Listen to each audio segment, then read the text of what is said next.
Shalom, selamat pagi anak-anak. Bagaimana kabar kalian hari ini?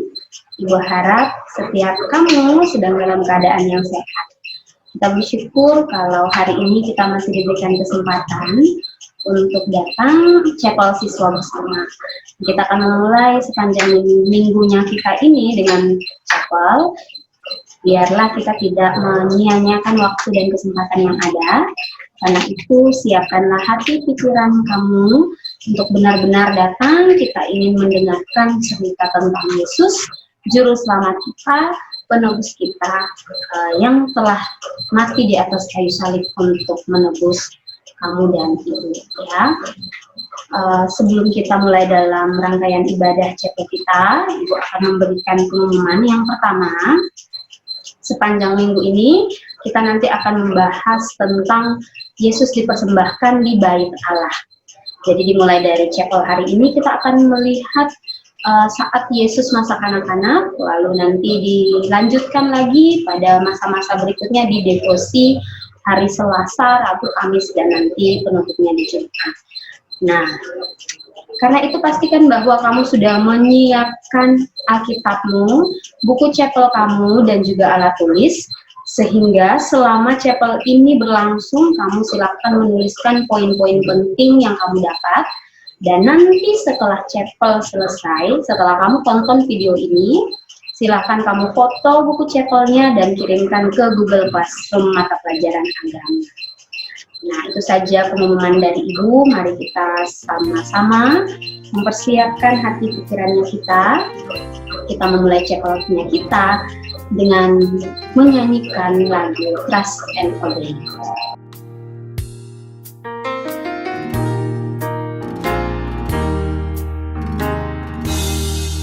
When we walk with the Lord in the light of His word, what a glory He sheds on our way.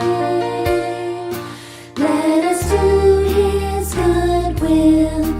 He abides with us still, and with all who will trust and obey. Trust and obey, for there's no other way to be happy in Jesus, but to trust and obey. Then in fellowship sweet, we will sit at His feet, or we'll walk by His side in the way.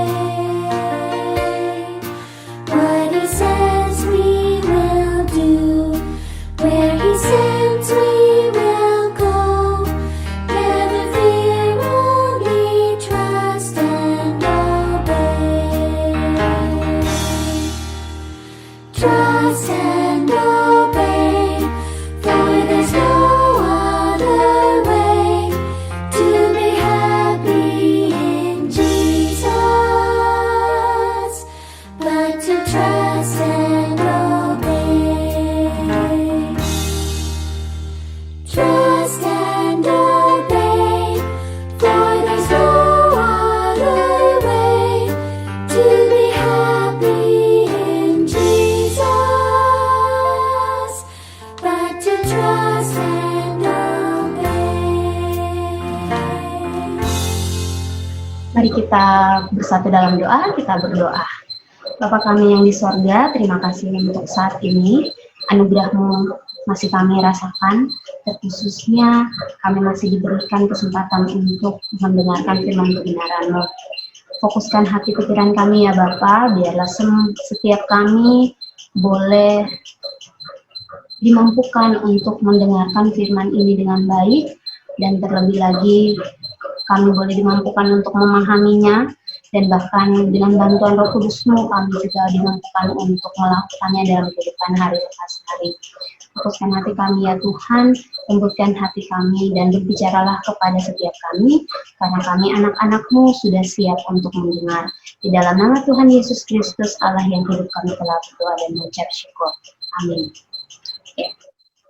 Baik anak-anak, nah minggu ini seperti yang tadi sudah Ibu sebutkan bahwa kita akan berfokus pada tema besar Yesus dipersembahkan di bait Allah, dan yang mau kita lihat di sini adalah bagaimana perjalanan kehidupan Yesus yang begitu sempurna melalui mematuhi semua perintah Allah.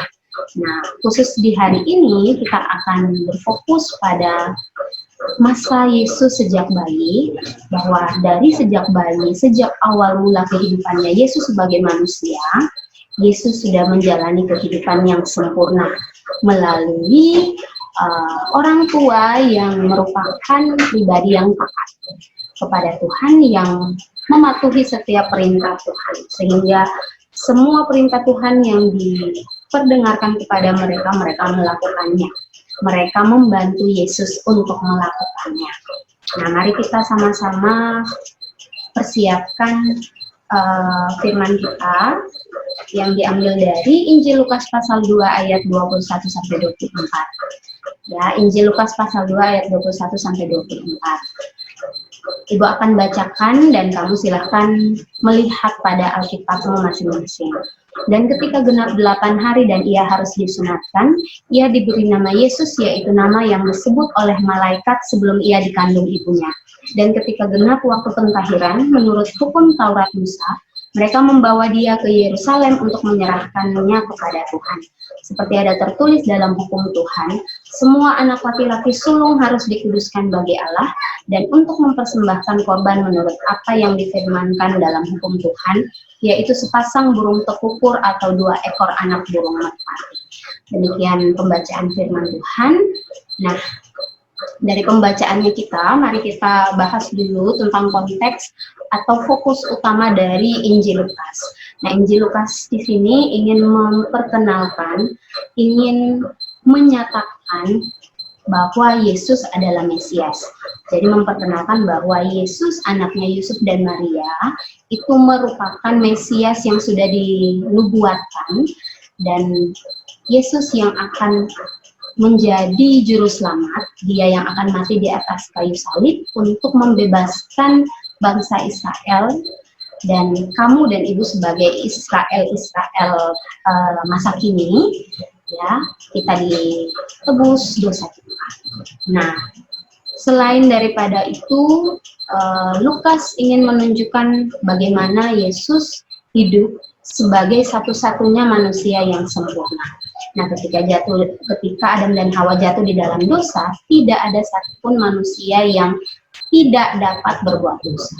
Artinya semua orang berdosa, semua tidak bisa melakukan sesuatu dengan sempurna, semua menjadi tidak taat, dan hanya Yesus satu-satunya yang mampu untuk menjalani kehidupan yang sempurna, kehidupan yang taat kepada Tuhan. Nah, kita melihat bahwa Lukas memaparkan bahwa Yesus mengikuti semua hukum Allah dengan sempurna, bahkan sejak awal mula kehidupannya. Yang kita tahu bahwa pasti pada masa bayinya, pasti kita akan berpikir, ya, bayi bisa apa ya? Karena bayi itu paling hanya bisa lapar, nangis, ya, lalu mau tidur sudah tidur, masih menjadi sosok yang lemah yang tidak bisa melakukan apa-apa tanpa bantuan orang tuanya.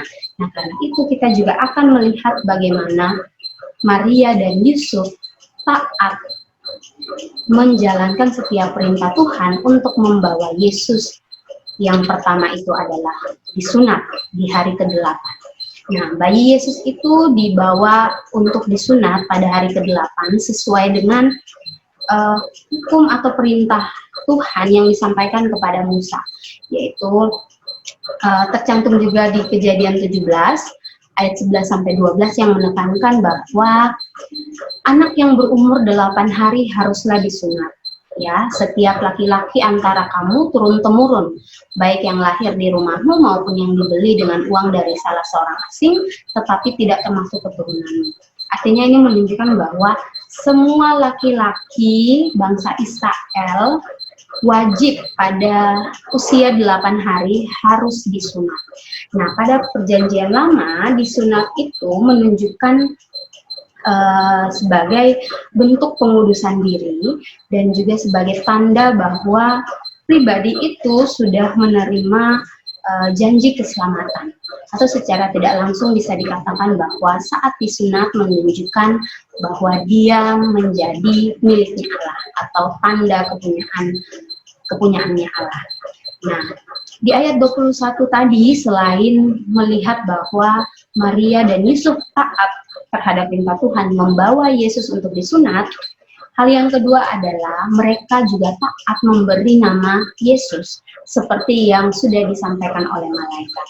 Nah, kita lihat di salah satu bagian Alkitab yaitu Lukas 1 ayat 31, saat malaikat datang untuk memberitahukan kepada Maria bahwa dia akan mengandung dan melahirkan seorang anak laki-laki dan hendaklah, artinya dan biarlah kamu memberi nama dia Yesus. Dan Maria dan Yusuf melakukannya. Hal yang berikutnya, anak-anak, kita bisa melihat pada bagaimana bayi Yesus dipersembahkan di bait Allah.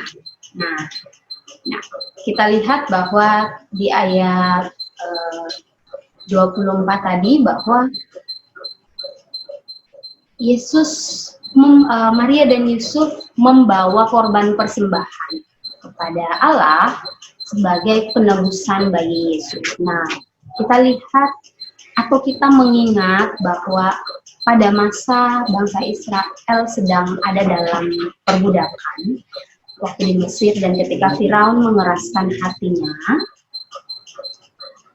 sehingga tidak membiarkan bangsa Israel untuk pergi beribadah kepada Tuhan.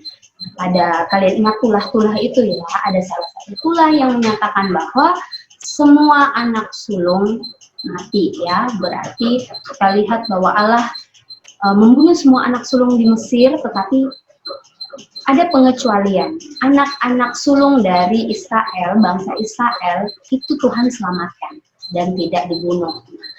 Untuk mengingat penyelamatannya Tuhan itu, ya, maka Allah menyatakan bahwa semua anak sulung dari bangsa Israel itu harus menjadi milik Allah dan mereka harus ditebus, ya.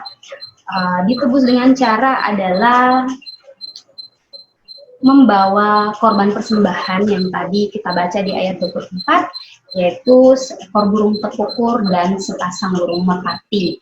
Itu dipersembahkan untuk menebus Yesus. Ketika kita berbicara tentang bayi Yesus dipersembahkan kepada Allah, nah kita ingat bahwa di dalam kita menjalani kehidupan sebagai seorang Kristen, ya, ada sakramen-sakramen di gereja yang kamu dan ibu saat bayi harus dibaptis, ya, untuk menyatakan tanda kepemilikan kita adalah kepemilikan Kristus dan juga kita adalah sebagai warga jemaat dari gereja tersebut.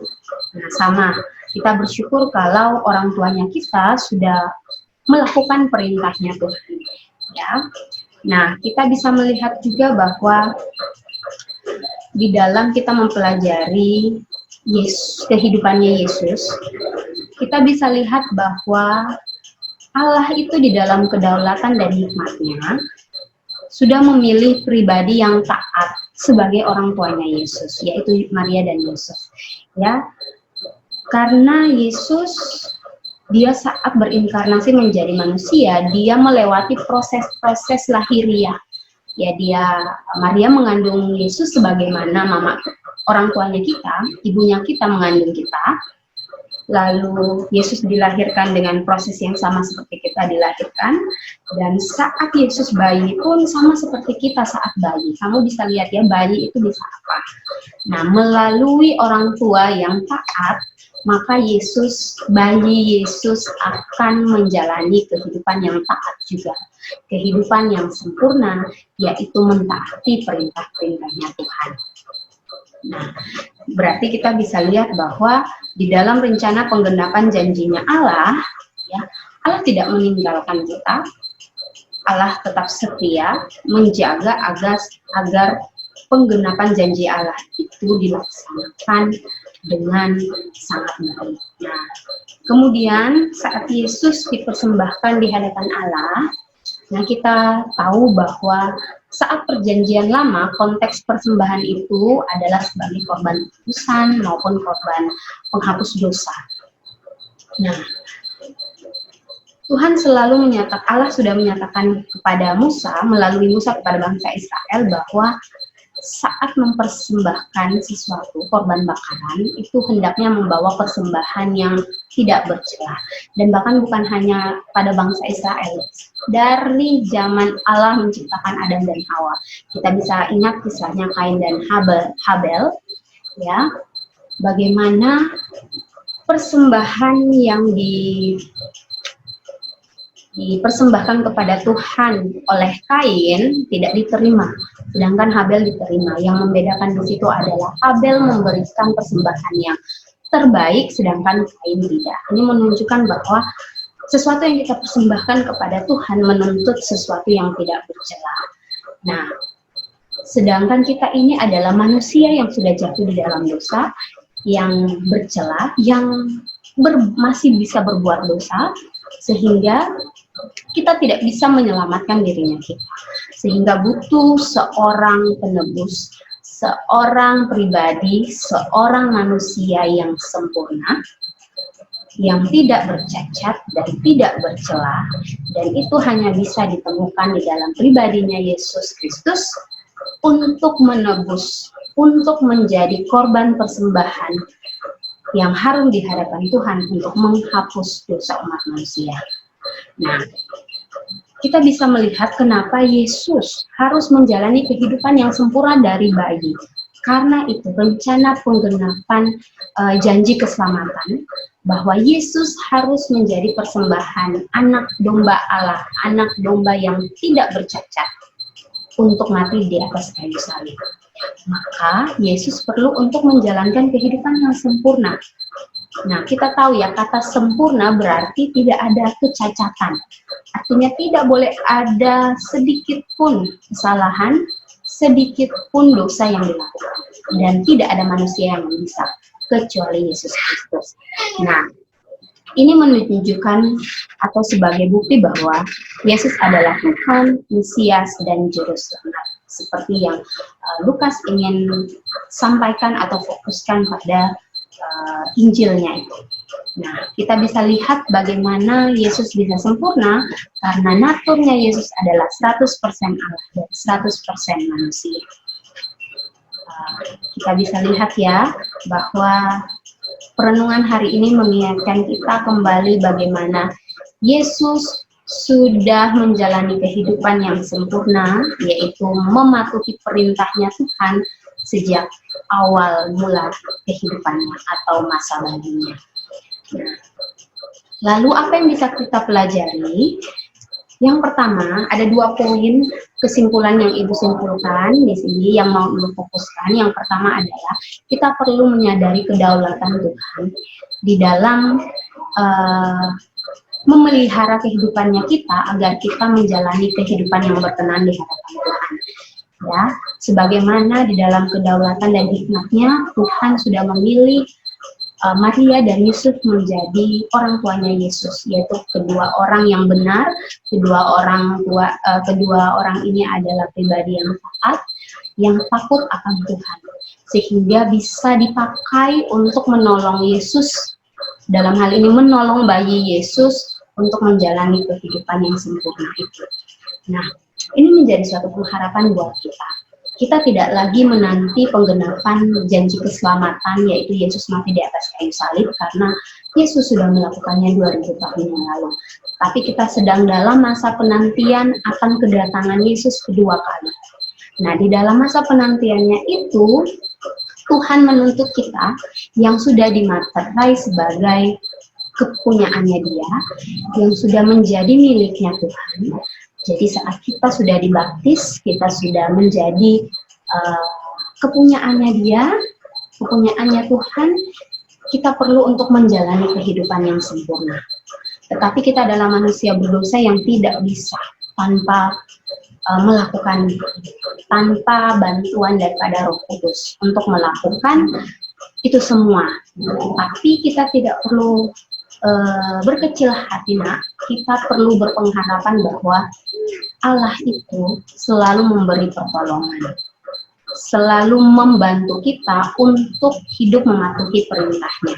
Karena itu Tuhan itu bisa menolong kita dari firman yang kita baca, firman yang kita dengar, melalui nasihat orang tua, melalui setiap kejadian-kejadian yang bisa kita ambil hikmahnya untuk kita bisa menjalani kehidupan, yaitu mematuhi perintahnya. Tuhan juga menolong kita untuk menjalani kehidupan di dalam bergereja. Itu sudah ada sakramen-sakramen yang kita ikuti, ya, sebagai bukti bahwa kita ini adalah kepunyaannya Tuhan untuk mengenang setiap karyanya Kristus. Nah, mungkin kamu baru melakukan sakramen pembaptisan saat kamu kecil, dan nanti seiring dewasa kamu juga akan mematuhi perintah Tuhan pada sakramen-sakramen yang lain. Nah, karena itu, poin yang kedua, Ibu berfokus pada Yesus sudah menjadi teladan yang sangat sempurna dalam hal menjalani kehidupan yang sepenuhnya semua perintah Tuhan itu diikuti. Nah, bahkan sejak bayi. Karena itu kita perlu meneladani ketaatannya Yesus, ya. Karena itu kita perlu meminta Roh Kudus untuk memampukan. Nah, kita tahu bahwa ada perintah Tuhan di Matius 5 ayat 48, Yesus berkata bahwa hendaklah kamu sempurna sama seperti Bapamu yang di surga adalah sempurna. Nah, untuk sempurna, kita bisa meneladani pribadinya Yesus. Tentunya dengan minta Roh Kudus untuk memampukan. Nah, kalau kita mau meneladani Yesus, ya, kita perlu mengenal pribadi Yesus dan setiap karya-karyanya, maka kita perlu membaca dan merenungkan firman Tuhan. Kita perlu untuk berdoa. Dan ini merupakan sesuatu yang harus kita lakukan dengan memiliki komitmen hidup yang baik. Berkomitmen untuk membaca firman, berkomitmen untuk berdoa. Nah, maka fokus utama dari perenungan hari ini, Ibu memfokuskan pada bagaimana menjalani kehidupan yang sempurna melalui ketaatan terhadap perintahnya Tuhan. Sudahkah kita taat dari semua perintah Tuhan, dari hal yang menurut kita perintah yang kecil sampai perintah yang besar? Meskipun kita tahu bahwa perintah Tuhan itu semuanya wajib dilakukan. Tapi karena kita manusia berdosa, kadang itu ada perintah-perintah Tuhan yang kita abaikan. Nah, Ibu kasih contoh beberapa di sini. Sudahkah kita taat membaca firman Tuhan? Sudahkah kita taat untuk berdoa? Sudahkah kita taat mengasihi sesama kita? Dan sudahkah kita taat menjalani setiap proses hidupnya kita, berjuang untuk menjalani kehidupan yang sempurna? Terkhususnya dalam masa-masa BDR ini, masa-masa sulit dalam pembelajarannya kita, sudahkah kita taat terhadap perintah Tuhan untuk selalu memberikan yang terbaik, untuk selalu tidak menyerah di dalam keadaan yang sulit, tetapi tetap berpengharapan di dalam Dia, dan juga terus berusaha memberikan maksimalnya kita, melakukan segala sesuatu seperti kita melakukannya untuk Tuhan. Nah, kiranya firman hari ini terus mengingatkan kita bahwa kita perlu untuk meneladani Kristus, menjalani kehidupan yang sempurna melalui mentaati setiap perintah Tuhan. Mari kita amini firman Tuhan hari ini di dalam doa kita berdoa. Bapa kami yang ada dalam surga, terima kasih untuk firman-Mu hari ini. Kami sudah selesai berbicara dan mendengarkan firman-Mu, tetapi biarlah Roh Kudus terus berbicara kepada setiap kami di dalam waktu-waktu pribadi kami membaca dan merenungkan firman-Mu. Kiranya Tuhan mampukan kami yang berdosa ini untuk bisa menjalani kehidupan yang taat, untuk bisa menjalani kehidupan yang sempurna. Di dalam masa penantian kedatangan Yesus yang kedua kali, kami melakukan yang terbaik. Kami hidup benar-benar memberikan yang terbaik untuk kemuliaan nama Tuhan. Kami akan melanjutkan sepanjang hari ini setiap aktivitas kami. Tuhan menolong dan memampukan, dan sepanjang hari ini kiranya kami diajarkan untuk taat terhadap setiap perintah Tuhan yang Tuhan sampaikan. Ini doa dan ucapan syukur kami di dalam nama Tuhan Yesus kami telah berdoa dan mengucap syukur. Amin. Baik anak-anak, demikian chapel siswa kita hari ini. Selamat menjalani aktivitas kalian. Tuhan memberkati. Shalom.